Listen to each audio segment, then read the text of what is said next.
Hi, Frank. Can you tell me how to spell your name? My whole name? Yes. Oh, Alvin Franklin Swenson. Alvin as in chipmunk, Franklin as in Benjamin Franklin, Franklin. And Swenson is Swenson.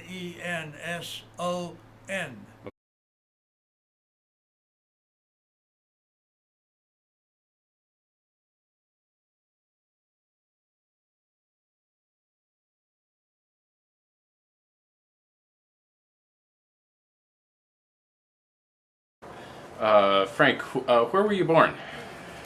I was born in Xian, China, Right in the city? just outside the city walls, what they call the west suburb Okay. of it.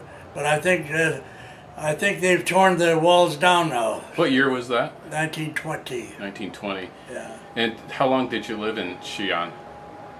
How long did you live in Xi'an? Uh, Only a few months, and my parents they were assigned to work in a town about 200 miles away. Okay. And so then you moved with them, obviously. And I what, was- what town was that? Guyuan. Say that again? Guyuan. Guyuan. Yeah, and now it's spelled in the new spelling. It's Guyuan Okay. in Gansu province. Okay. And how long did you live there? Oh, about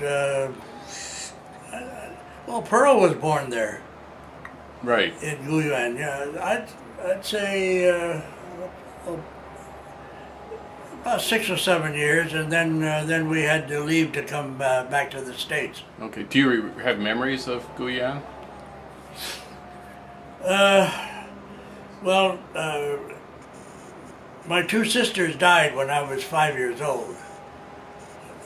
One was 1 year older than me, and one was a baby, and so I remember the place. But I didn't have anybody to play with after she died, though. So I was pretty much alone. Both of those, when they died, what were their names? Gladys, she was 1 year older than me, and but Winifred was a baby, though. So Okay. I didn't. So, do you have any memories of Guyuan itself? Like it was a small town. Oh, it was a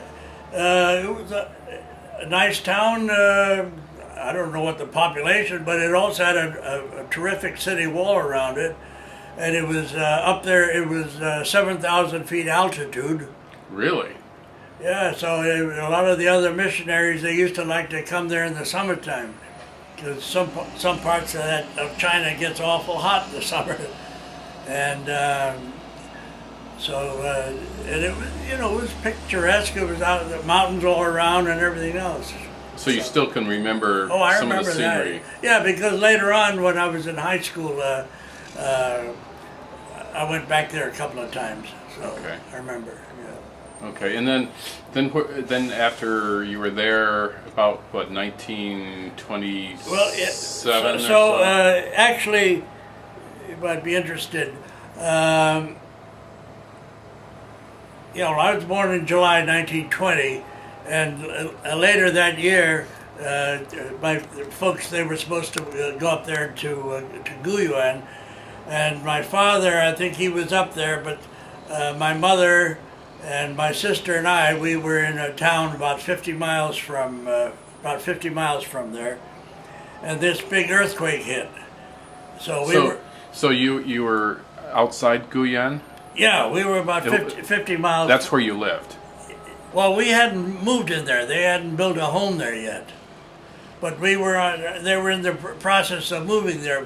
But my mother and her two kids, and I was only 4 months old, we were in this town, and we were only 50 miles from the epicenter of this big earthquake, which, according to the almanac, 200,000 people died. I mean, that was a big one. What year was that?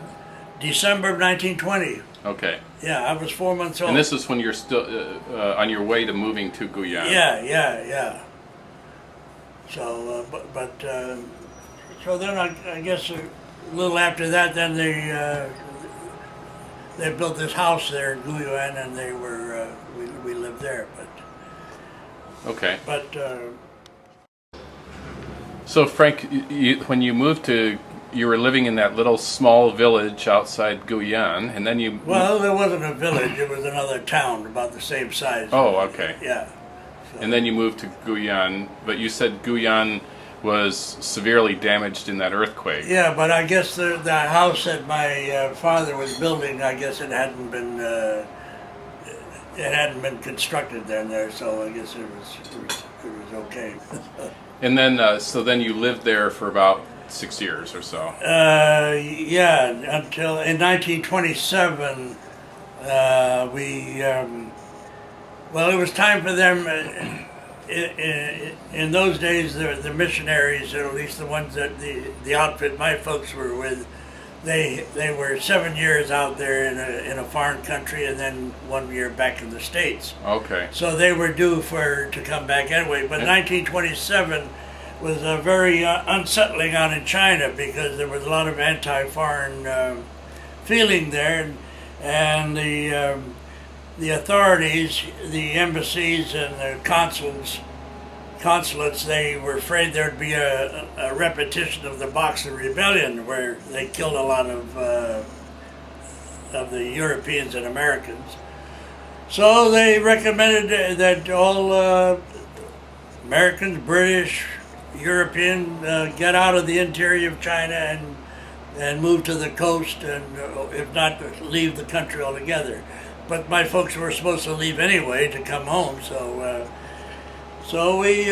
we left there, and in the summer of late spring, I guess, late spring of 1927, which was an interesting trip in itself. Well, before you get into the trip, do you remember some of the tension in Guyuan at the No, time? I was only 6 years old. Okay, so you, to you it was just to me it didn't make any difference. Okay. No, I've heard about it since then. So Maybe my parents were nervous, but no, it didn't make any difference to me. do you remember getting ready to take this trip back to America? Preparing for it? No, I didn't do any preparing. Okay, do you remember being 6 years old. Do you remember being excited about going on a trip? Oh yeah, I was always liked traveling. Yeah. Okay. Yeah. Okay, so tell... Even though in those days the mode of transportation up there was mule carts. Well, we didn't have a railroad then, and we didn't have cars or trucks. So a mule cart, and you could make 20 miles a day. So everyone in your family hopped on a mule cart to go someplace on their way first leg? We had a nice mule cart. There was considering it, but there were no springs or shocks in it. But no air conditioning. no, are you kidding? Yeah, 20 miles a day. So And where did you go on that first leg? So from Guyuan, we went to Xian, which is 200 miles away. So it took 10 days. And how many of you were there? It was my parents and my sister Pearl, your mother, and me. Okay. Yeah. And Joan hadn't been born yet? No, she was born in the States. Okay. Yeah. So then when we got to Xi'an, which was the big city in that part of China, we met up with other people that had the same idea of getting out of there. We're going to say. Well, on that trip to Guyuan, or to Xi'an from Guyuan, it took about 10 days, you said? Yep, 200 miles, 20 miles a day. Where did you sleep? Some places there were missionary stations located every 20 miles or 50 miles, whatever it was. So if there wasn't a missionary station to stay at or to sponge off of, then we stayed in a Chinese inn, which were quite primitive. So pretty much sleeping on the ground or on a mat? Or? In China in those days they had they called them a kong. It was like a platform inside the house there, and you the whole family got up on that thing there, and you put a blanket over you or whatever. In the wintertime, they had it was like an oven, or a stove. You could put stuff inside the thing there, and it heated it up. But and do you remember sleeping in these Chinese inns? oh yeah. But it was no big deal. I mean, it was par for the course. Yeah. Okay. Yeah. And then do you remember? Did the cart move all day long? Or did you make stops for breaks or? Yeah, I suppose we stopped for lunch someplace, and some Chinese restaurant there and whatnot. And do you remember stopping for food and eating? What kind of, was it good food, or did you have enough to eat? Was it any scary moments?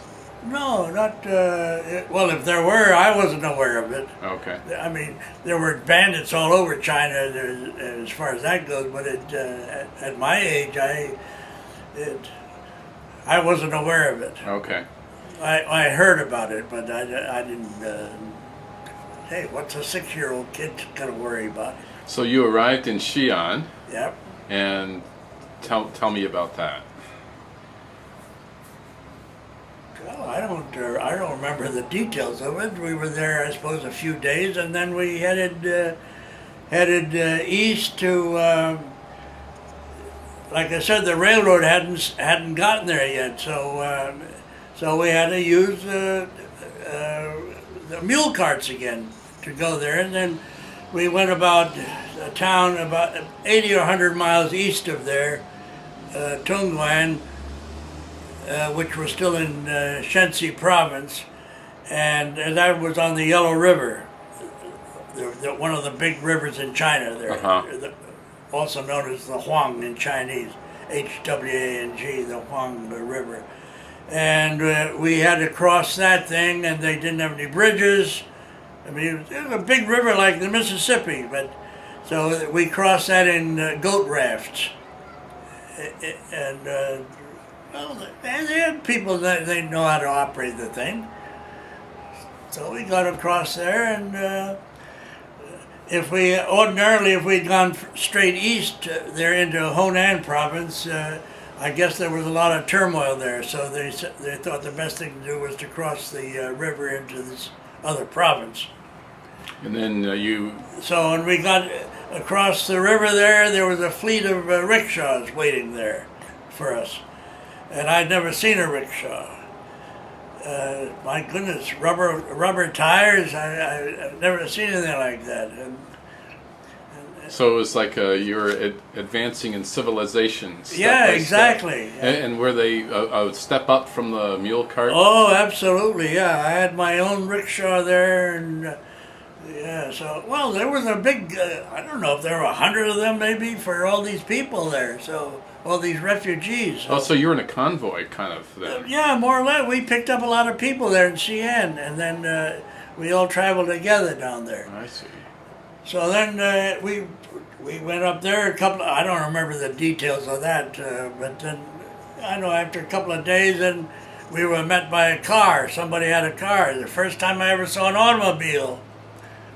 Boy, something new. And then But you were going crazy at this point. Then they took us to the end of the railroad there, up there in Shanxi province. So a few days later, we went through Peking. Well, now it's called Beijing. In those days, it was called Peking, and then from there to the big city, big port city. In those days, it was called Shenzhen. Now it's called Tianjin.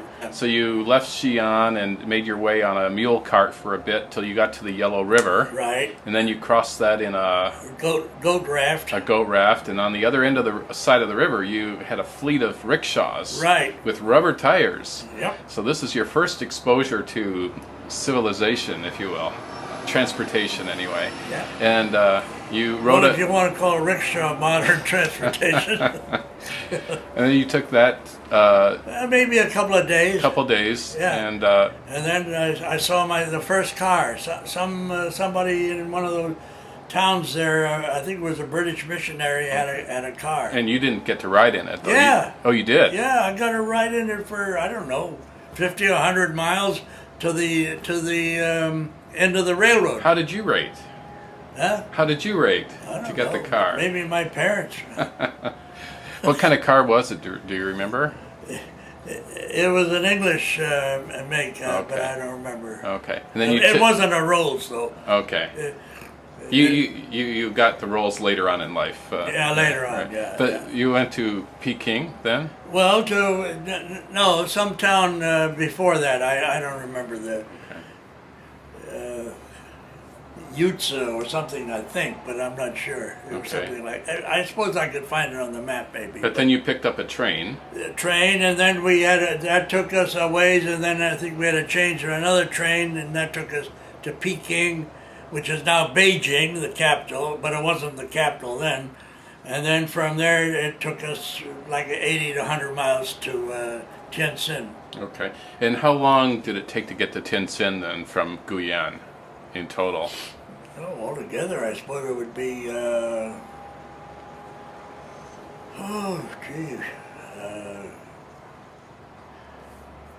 3 weeks probably. Okay. And then I'm sure, probably at least. in Tientsin, what did you do? I got vaccinated for smallpox, and it took. And so I had a mild case of smallpox, so I was put in quarantine. So we had to stay there for 3 weeks. Did you miss the boat? No, they had regular ships that Okay. that scheduled. Or there, so. was this a serious? Hey, this wasn't. Hey, this was no concern of mine. I had kids to play with and stuff like that there, and so.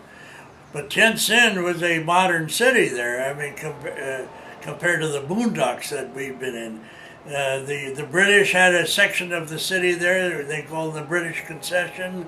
You're in a European city. And the French, they had their own place, and I mean, there were a lot of thousands of white people there. So. And it was exciting for you, I bet. Yeah, it was completely different. Yeah, and I remember being impressed. I'd never seen houses or buildings with red roofs before, and they had them there. So, but I don't know why that stuck in my head. But so then we finally, when we were ready to travel again. Well, it was just my parents and my sister Pearl and me. And when you were in quarantine, were you by yourself, or were you with the family? No, I couldn't leave the premises there. I was still with the family there. Okay, Yeah. okay. And then, the boat... So then when it was time to go, then they had coastal ships there that, regular scheduled shipping lines there. So they'd leave at Tianjin and Tientsin, and then go to, they might make a couple of stops and then to Shanghai, and then some of them they went on down to Hong Kong.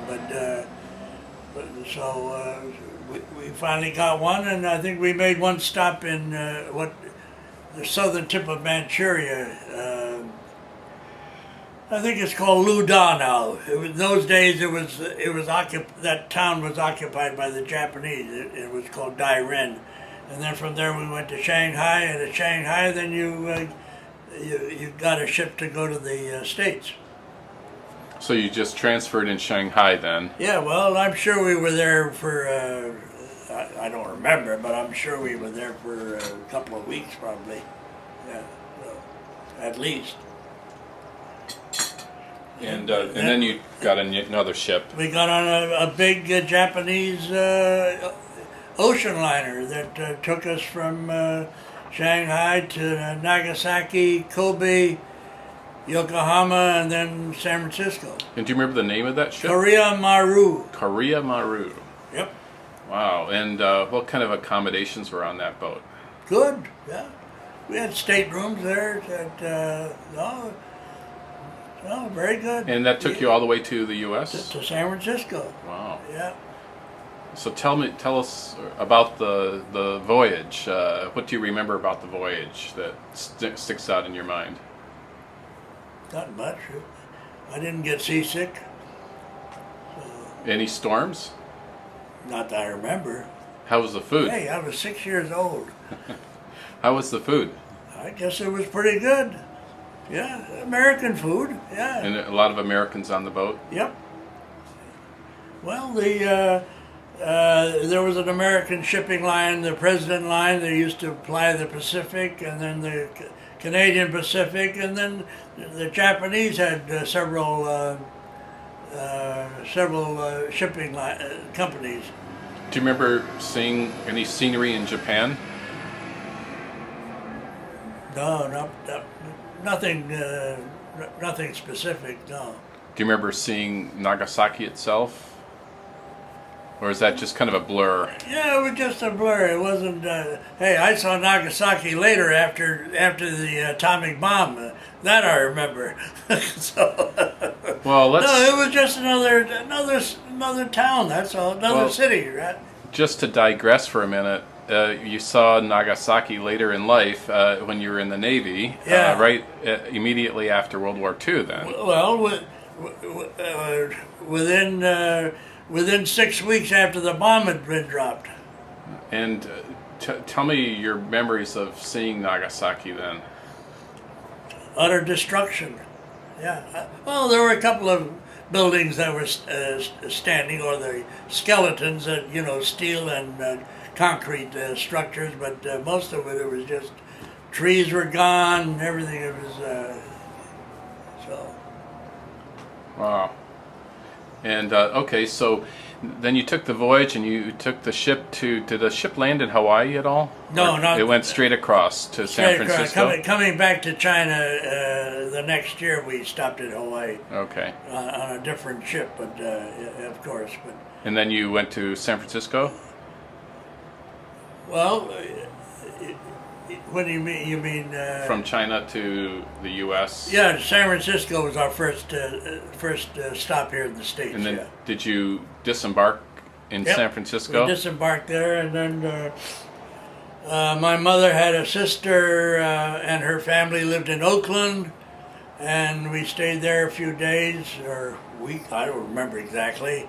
And she had a brother. And that was a sister of your mother. Yeah, her oldest sister, Aunt Sophie. And what was her last name? Christensen. Okay. Her husband was Danish. Yeah. A nasty little old man. Her husband? Yeah. What was nasty about him? He was a communist. Are you serious? Yeah, and he always had the stub of a cigar in his teeth there. And how did your parents and well, Pearl? I don't think that. Well, Pearl, she didn't. She was a baby, so okay. Yeah. But I mean, it didn't make any difference to me. But I remember that though. And then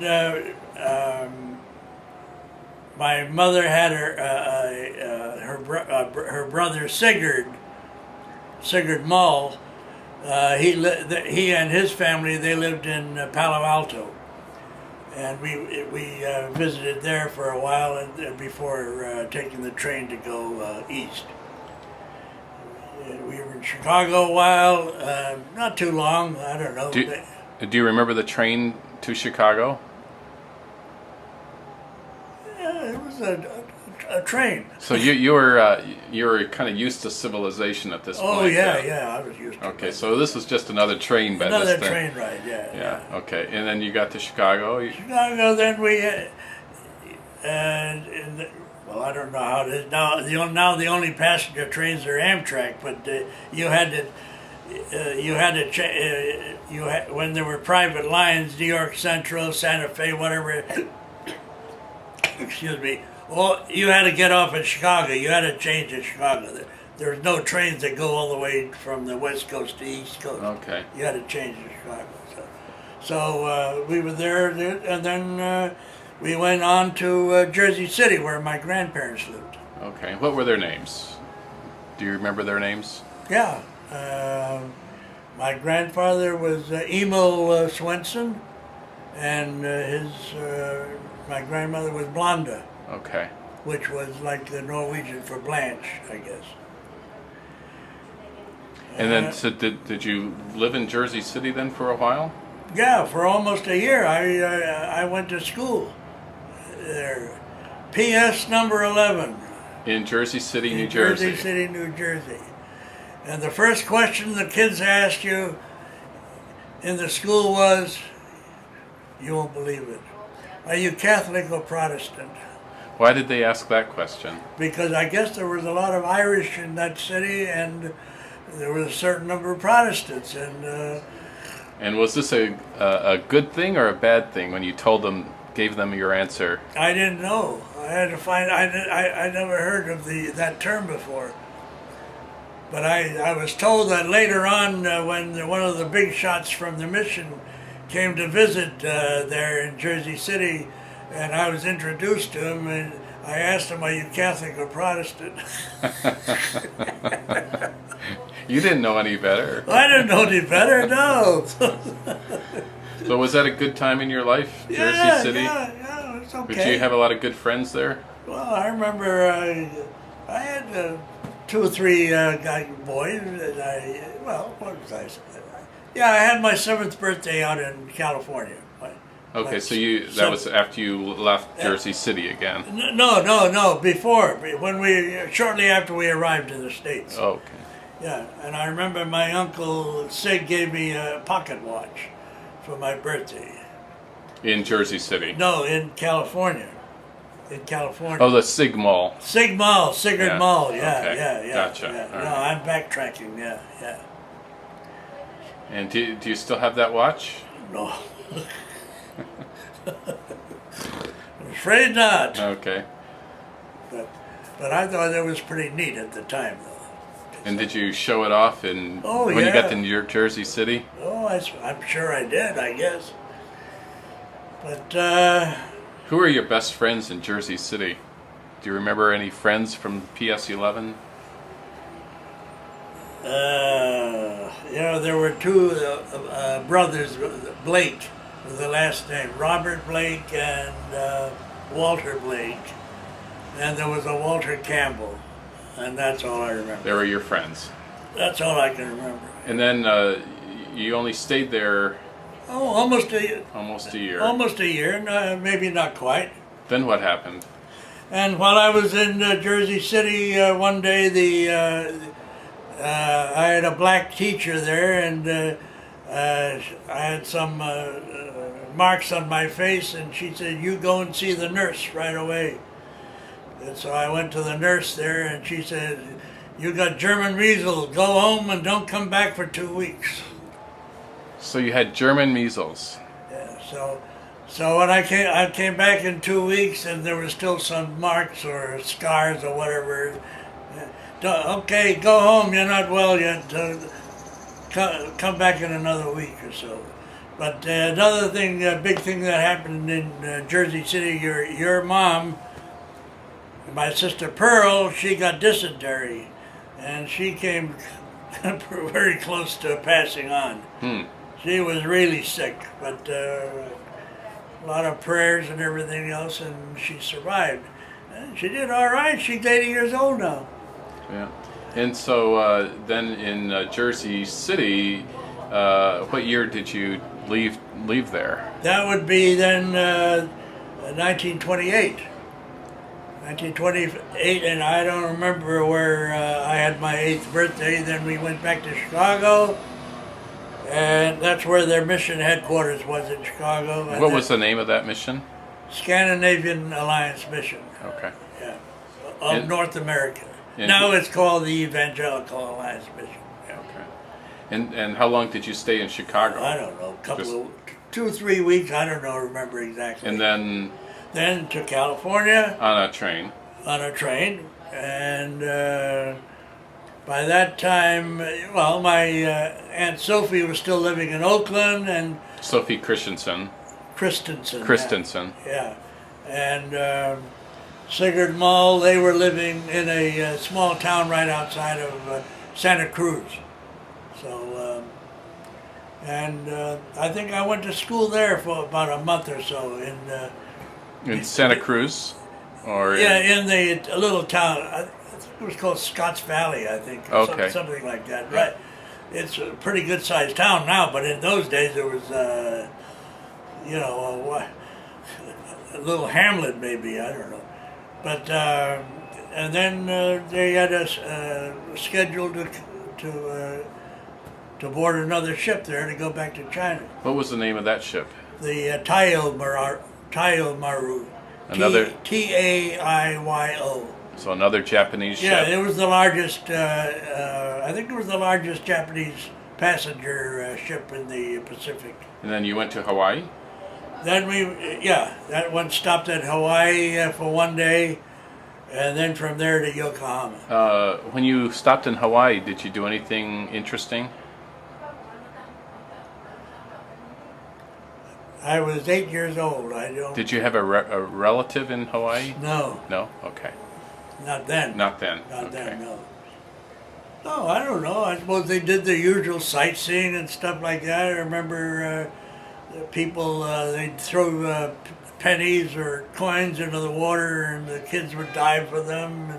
And the water was nice and clear and unpolluted, and so you could see them.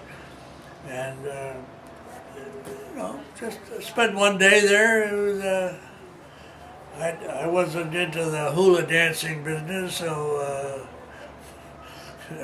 and whatnot. So then you continued the voyage to Japan. yeah, to Yokohama, Kobe. I don't know if it stopped at Nagasaki, and I don't think so. On the way back, then to Shanghai. And do you have memories of Japan on that return trip? No. No. Okay. You know, they were only there maybe, you know, at the most one day. We didn't live ashore. We went ashore, but no, I don't remember. Okay. So this was by the time you got to Shanghai, what month and what year was that? That would be like maybe October of 1928.